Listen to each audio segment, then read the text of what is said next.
오늘 우리에게 주시는 하나님 말씀은 신명기 34장입니다. 신명기 34장 1절에서 8절 말씀까지 한 절씩 교독을 하시겠습니다. 모세가 모압 평지에서 느보산에 올라가 여리고 맞은편 비스가 산꼭대기에 이르매 여호와께서 길르앗 온 땅을 다한까지 보이시고 또 온 납달리와 에브라임과 므낫세 산과 서해까지의 유다 온 땅과 네겝과 종려나무의 성읍 여리고 골짜기 평지를 소알까지 보이시고 여호와께서 그에게 이르시되 이는 내가 아브라함과 이삭과 야곱에게 맹세하여 그의 후손에게 주리라 한 땅이라. 내가 내 눈으로 보게 하였거니와 너는 그리로 넘어가지 못하리라 하시니. 이에 여호와의 종 모세가 여호와의 말씀대로 모압 땅에서 죽어 백구월을 남겨 모압 땅에 있는 골짜기에 장사되었고 오늘까지 그의 묻힌 곳을 아는 자가 없느니라. 모세가 죽을 때 나이 120세였으나 그의 눈이 흐리지 아니하였고 기력이 쇠하지 아니하였더라. 이스라엘 자손이 모압 평지에서 모세를 위하여 애곡하는 기간이 끝나도록 모세를 위하여 30일을 애곡하니라. 아멘. 예전에 제가 TV에서 본 드라마가 있는데요. 내용은 아주 평범한 내용이에요. 근데 그러한 평범한 내용이 오랫동안 마음에 남아있는 것을 볼 수가 있습니다. 아마 우리들의 현실을 잘 얘기해서 그런 것 같아요. 내용은 이제 그렇습니다. 나이 드신 부부가 계신데 아들 둘, 딸 하나 이렇게 3남매를 두었어요. 자식들은 다 장성하여 출가를 해서 가정을 꾸렸습니다. 이제 노부부 둘만 남게 되었는데요. 남편은 인쇄소를 운영하시는데 아주 보수적이고 외고집이에요. 집안일은 아무것도 안 해본 그런 스타일입니다. 부인은 전형적인 살림꾼인데 말없이 내색하지 않고 집안 살림만 하는 그런 여인이었습니다. 그런데 그 부인이 그만 병으로 세상을 떠나게 되었어요. 이제 홀로 남은 아버지 어떻게 할 것인가? 자식들이 모여서 회의를 했습니다. 큰아들이 모시고 살겠느냐고 했더니 큰아들 고개를 절레절레 흔들었습니다. 그러면 딸이 모시고 살 것이냐 했더니 여자로서 어렵다고 이야기를 했습니다. 그러면 막내가 모시고 살 것인가 했더니 자신은 막내인데 왜 내가 책임을 지느냐고 반대를 했습니다. 결국 결론은 아버지가 홀로 사시는 것으로 결론을 지었는데요.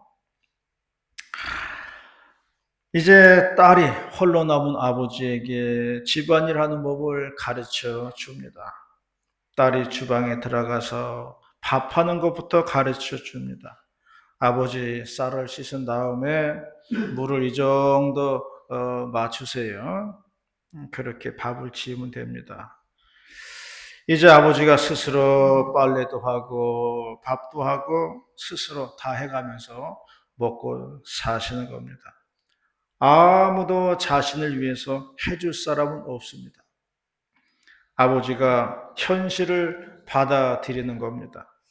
아버지가 힘이 빠진 모습으로 밥을 짓는 모습을 그리면서 드라마는 이제 끝이 나게 되는데요. 평범한 얘기인데도 그게 마음에 많이 오랫동안 남아있더라고요. 우리가 겪어야 할 일들이라서 그런 것 같아요. 그래서 그 드라마를 보면서 많은 생각을 하게 되었다는 겁니다. 오늘 어버이 주일인데요. 아무리 100세 시대라고 하지만요. 뉴스에서 유명하신 분들 돌아가는 뉴스 나오는 거 보면요. 다 거의 뭐 80줄에 다 돌아가시더라고요. 뽀빠이 이상령도 81에 돌아가셨어요. 어젠가 그젠가 돌아가셨죠. 시금치를 먹고, 우리 어렸을 적에 시금치를 먹고 알통을 자랑하던 뽀빠이 이상용입니다. 그걸 보면서 야, 세상에 안 가는 사람이 없구나 그런 생각이 또 들더라고요. 야곱도 바로 앞에 나가서 자신을 말하기를 자신은 나그네 인생길입니다. 그렇게 말하는 것을 볼 수가 있습니다. 오늘 본문의 말씀은 모세의 죽음에 대한 말씀입니다. 오늘 주어진 본문을 통해서 2025년도 어버이 주일에 주시는 하나님의 말씀 듣도록 하겠습니다. 첫 번째 말씀하는 것은 모세는 느보산에서 생을 마감했다는 말씀입니다. 4절입니다. 4절 말씀 다 같이 시작. 여호와께서 그에게 이르시되 이는 내가 아브라함과 이삭과 야곱에게 맹세하여 그의 후손에게 주리라 한 땅이라. 내가 내 눈으로 보게 하였거니와 너는 그리로 건너가지 못하리라 하시매. 모세는 사명을 받은 사람입니다. 모세의 사명은 이스라엘 백성들을 애굽에서 건져내고 요단강 건너가서 가나안 땅에 백성을 인도하는 게 모세의 사명이었어요. 그런데 이제 모세는 그 사명의 완성을 눈앞에 두고서 느보산에서 생을 마감했다는 말씀이에요. 하나님께서 모세를 데리고 느보산에 올라가셨습니다. 그리고 산 아래에 펼쳐지는 가나안 땅을 보여주셨어요. 이곳이 너희 후손들이 살 땅이다. 그렇게 말씀을 하셨습니다. 그러나 모세는 들어가지 못할 것이다 라고 말씀을 했다는 겁니다.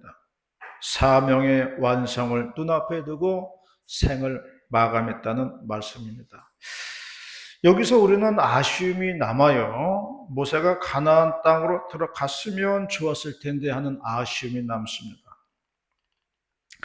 그러면 왜 모세는 가나안 땅에 못 들어갔을까? 성경은 그 이유로서 어느 한 사건을 이야기해 주고 있습니다. 모세가 이스라엘 백성을 이끌고 신광야로 들어왔을 때인데요. 거기 들어왔는데 마실 물이 없었어요. 그래서 백성들이 모세를 원망하게 되었습니다. 사람과 가축들이 목이 말라 죽게 되었다는 거예요. 그래서 모세는 하나님께 무릎을 꿇고 기도를 드리지요. 그러자 하나님께서 말씀하시기를 반석에게 명령을 하여 물을 내라는 것입니다. 그런데 모세는 지팡이를 들고서 반석을 2번 치게 됩니다. 그러면서 이렇게 말을 했어요. 반역한 너희여 들으라.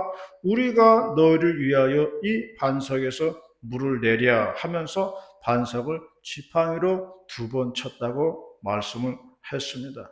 이 사건이 하나님의 노여움을 사게 됐다는 거예요. 그래서 하나님이 말씀하시기를 너희가 나의 거룩함을 드러내지 않았기 때문에 가나안 땅에 들어가지 못할 것이라고 말씀을 하셨습니다. 이것이 바로 모세가 사명의 완성을 앞두고 느보산에서 생을 마감하게 된 원인이라고 성경은 말씀을 하고 있습니다. 모세가 백성을 향해서 이렇게 말했어요. 반역한 너희여 라고 불렀습니다. 다른 성경에는요, 패역한 너희여라고 쓰여져 있습니다. 백성을 향해서 저주를 했다는 거예요. 그래서 지도자가 백성을 적으로 생각하는 순간부터 지도자의 사명은 끝났다고 봐야 되는 거예요. 어떤 목사님 보면요, 늘상 교인들하고 싸우는 목사님이 있어요. 그런 분은 확실히 오래 못 가는 것을 볼 수가 있어요. 지도자는 백성을 적으로 생각하면 안 돼요. 저희 집사람은요, 어릴 적에 온 가족이 개척교회를 나갔다고 그러더라고요. 그래서 교회가 많이 성장을 했다는 거예요. 그런데 부흥 강사님이 오시더니만 교인들이 많이 빠져나갔다고 그래요. 교회에서 비중이 있는 사람들이 떠나가고 이제 집사람 가족하고 이제 소수의 인원만 남게 되었는데요. 그러자 그 교회 담임 목사님이 남아있는 교인들 보고 그랬다고 그래요.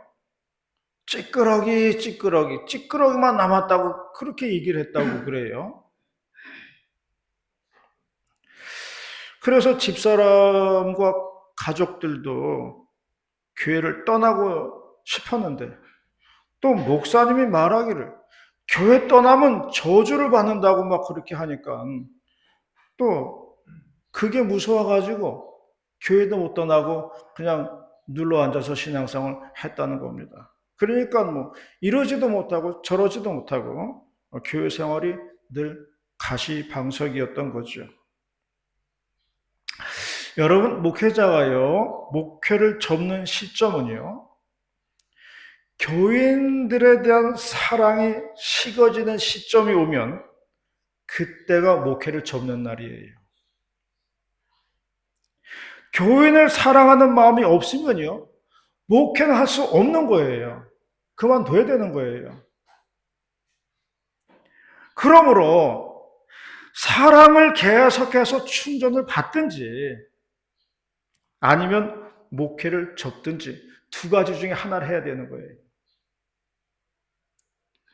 이수진 장군이 모함을 받고서 감옥살이하고 백의종군 했습니다.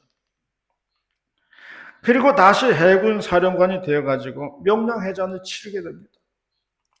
백의종군을 마치고 와서 보니 원균이가 다 말아먹었어요. 남은 배가 12척에 남아 있었습니다. 이순신 장군이 그런 말을 남겼다고 그러지요. 그러나 신에게는 아직도 12척의 배가 남아 있습니다. 그리고 그 12척의 배를 이끌고 명량해전에 나갔다는 거예요. 우리에게는 이러한 자세가 필요하다는 겁니다. 그러므로 우리에게 필요한 것은 긍정적인 마인드예요. 우리에게는 희망적인 마인드가 필요한 겁니다. 그러한 마인드를 가질 때에 우리는 어려운 여건 속에서 승리할 수 있다는 것을 믿으시기를 바랍니다. 희망적인 마인드가 불신을 이기는 거예요. 긍정적인 마인드가 불신을 이기게 되어 있습니다. 그러므로 언제나 주님이 주신 희망을 바라보고 사시기를 바랍니다. 좋은 마음가짐을 가질 때 하나님의 복이 임한다는 것을 믿는 우리 모두가 다 되시기를 바라겠습니다. 두 번째로 말씀하는 것은 하나님의 거룩함을 드러내지 않았다는 거예요. 6절 말씀입니다. 6절 말씀 시작. 햇불을 맞은편과 땅에 있는 골짜기에 장사되었고 오늘까지 그의 묻힌 곳을 아는 자가 없느니라. 두 번째 모세의 실수인데요. 그것은 하나님의 거룩함을 드러내지 않았다는 이유입니다. 하나님은 반석의 명령을 해가지고 물을 내라 그랬어요. 그런데 모세는 지팡이를 가지고 반석을 쳤다는 겁니다. 하나님의 명령대로 따르지 않았다는 거예요. 하나님의 이름을 의지해서 문제를 해결해야 되는데 자기 자신의 지팡이를 믿었다는 거지요. 이것이 하나님의 거룩함을 드러내지 않았다는 이야기입니다. 이것이 모세의 잘못이었어요. 어떤 호숫가에 개구리들이 모여 있었는데요. 그때 기러기들이 공중에서 날아와가지고 호숫가에 앉아서 물을 먹고서 공중으로 다시 날아 올라갔습니다. 개구리 한 마리가 생각하기를 나도 저 기러기처럼 공중을 날아 보았으면 생각했어요. 그리고 옆에 있는 기러기한테 부탁을 했다는 겁니다. 예, 기러기야. 나도 너처럼 공중에 오르고 싶은데 날 좀 도와줄 수 있겠니? 하고 요청을 했습니다. 어떻게 도와주면 되는데, 저기 막대기 하나 있는데 막대기 한쪽을 네가 입으로 물고 반대쪽을 내가 입으로 물면 네가 공중에 올라갈 때 나도 따라서 공중에 올라갈 수 있을 거야. 그래? 그럼 그렇게 하자. 그래서 기러기 한 마리가 막대기 한 개를 물고 한 끝은 개구리가 물었습니다. 기러기가 날아 올라가니까 개구리도 같이 올라갔습니다. 호숫가를 한 바퀴 빙 날아서 도니까 아래에 있는 개구리들이 부러워서 다 쳐다보았다는 거예요. 쟤는 어떻게 저런 생각을 했을까? 개구리들이 칭찬을 했습니다. 아래에 있는 개구리들이 물어보았어요. 야, 그건 누구 머리에서 나온 아이디어냐? 하고 물어보았어요. 하늘을 나는 개구리가 우쭐해가지고 나지 하다가 나라고 입 벌리는 바람에 뚝 떨어졌다는 거예요. 입 다물고 있어야 계속 공중 나는 건데 입이 방적이라 그만 땅에 떨어지고 말았다는 그런 이야기입니다. 그래서 성경도 말씀하기를 모든 영광을 하나님께 돌리라고 말씀을 했어요. 먹든지 마시는지 주님의 영광을 위해서 하라는 겁니다. 그러므로 우리는 주님의 도구일 뿐 모든 것은 하나님께서 하신다는 믿음이 있어야 한다는 것입니다. 모세가 시내산에서 40일 금식 기도하고요. 10계명 받아가지고 내려왔어요. 40일 동안 하나님과 산 위에서 교제를 했으니 은혜가 충만했습니다. 그래서 모세의 얼굴에 광채가 났다고 그랬어요. 산 아래 내려오는데 모세의 얼굴이 환하게 빛이 나니까 막 사람들이 환호를 했습니다. 그러자 모세는 수건으로 자기의 얼굴을 가렸다고 말씀하고 있습니다. 자신을 신격화하지 말라는 거예요. 빛난 얼굴을 수건으로 가리더라는 거예요. 자신은 하나님의 종일 뿐이라는 것입니다. 여기서 우리가 알 수 있는 것은 모든 영광을 하나님께 돌려드려야 된다는 거예요. 오직 하나님만이 영광을 거두시고 하나님만이 찬양을 받으셔야 한다는 것입니다. 사람이요 하나님의 영광을 탈취하면 그건 성령 회방죄예요. 다른 죄는 다 사함을 받으나 성령 회방죄는 사함을 받지 못한다고 말씀하고 있습니다. 그러므로 우리 자신을 십자가 밑에 감추고 주님을 드러내는 성도들이 되어야 하겠습니다. 만약에 모세의 무덤을 사람들이 어디 있는 줄 알았다고 한다면 그 장소는 아마 성지가 됐을 것이에요. 그러면 무덤이 우상이 되는 것입니다. 하나님이 그것을 아시고 무덤을 없애버리신 거예요. 모세의 무덤을 사람들로 하여금 알지 못하게 한 것이 하나님이다라는 것을 말씀하고 있습니다. 모세처럼 훌륭하게 충성을 했어도 우리의 고백은 언제나 저는 무익한 종입니다 라고 고백하는 종의 자세가 필요하다는 것입니다. 예수님 말씀하셨습니다. 너희가 나를 높이면 나도 너희를 높일 것이고 너희가 나를 낮추면 나도 너희를 낮출 것이다 라고 말씀을 했습니다. 믿음 생활은 다른 거 없어요. 믿음 생활은 주님을 높이는 게 믿음 생활입니다. 주님을 높이는 신앙이 참된 신앙인 줄로 믿으시기를 바랍니다. 오직 주님께 찬송하고 주님을 높이면서 사시는 우리 모두가 다 되시기를 바랍니다. 마지막 세 번째로는 모세는 아름다운 종말을 맞이했다는 것입니다. 7절 말씀입니다. 7절 말씀 시작.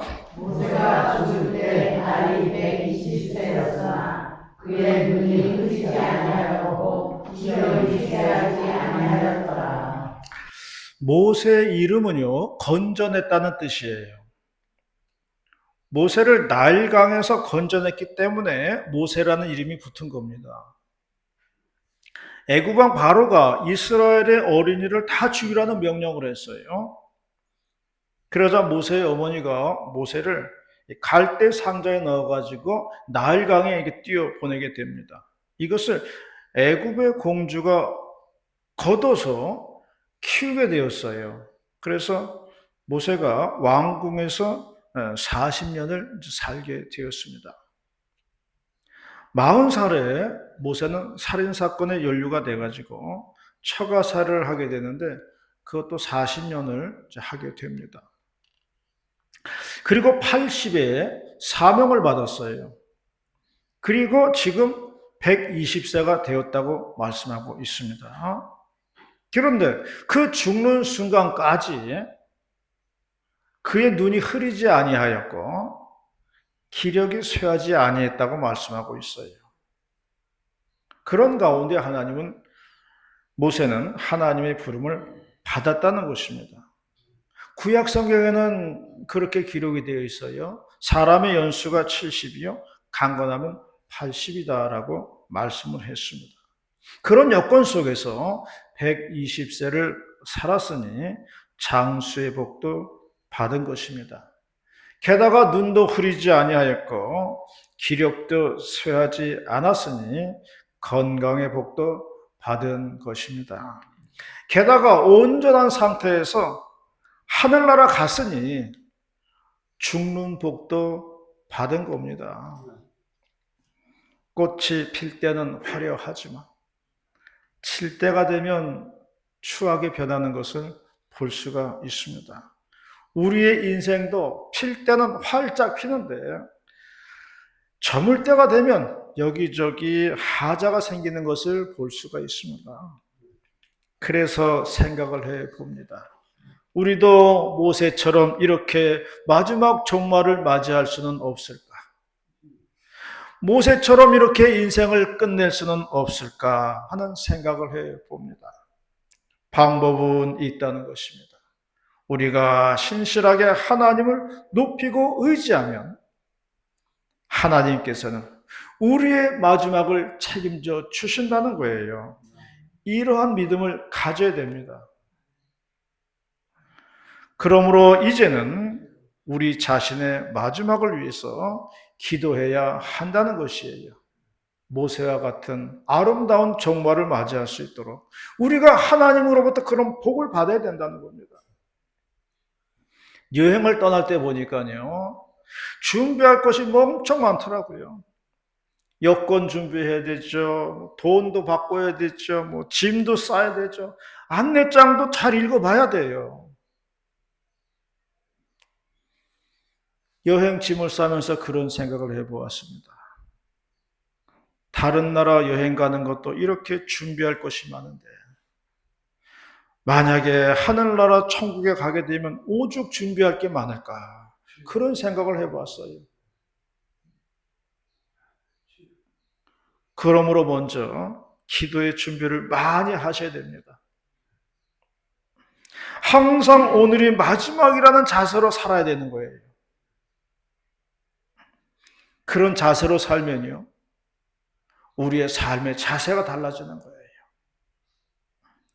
원망하고 불평하는 것도 사치예요. 그럴 시간이 어디 있어요? 원망하고 불평할 시간도 부족한 거예요, 지금. 그럴 시간 없습니다. 우리의 남은 시간은 감사하면서, 베풀면서, 감사하면서, 사랑하면서 살아야 한다는 것입니다. 짧은 시간이에요. 그 시간을 원망과 불평으로 보낼 것이 아니라 감사하면서, 사랑하면서, 베풀면서 이렇게 살아야 된다는 것을 성경이 말씀하고 있는 것입니다. 그러한다면 아름다운 마지막을 주님께서 주시리라 믿습니다. 이러한 우리 모두가 다 되시기를 주님의 이름으로 축원합니다. 기도하시겠습니다.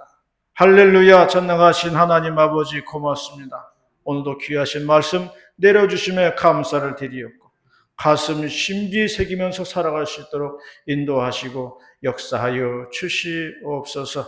오늘 어버이 주일을 맞이하여 우리의 어버이들을 축복하며 기도합니다. 남은 여생들 복 주시고 인생의 마지막 순간을 주님께서 복 주셔서 주님과 동행하는 그러한 아름다운 삶이 될 수 있도록, 아름다운 생이 될 수 있도록 인도하여 주시옵소서. 할렐루야. 감사드리며 거룩하신 예수님의 이름으로 기도 올리옵나이다. 아멘.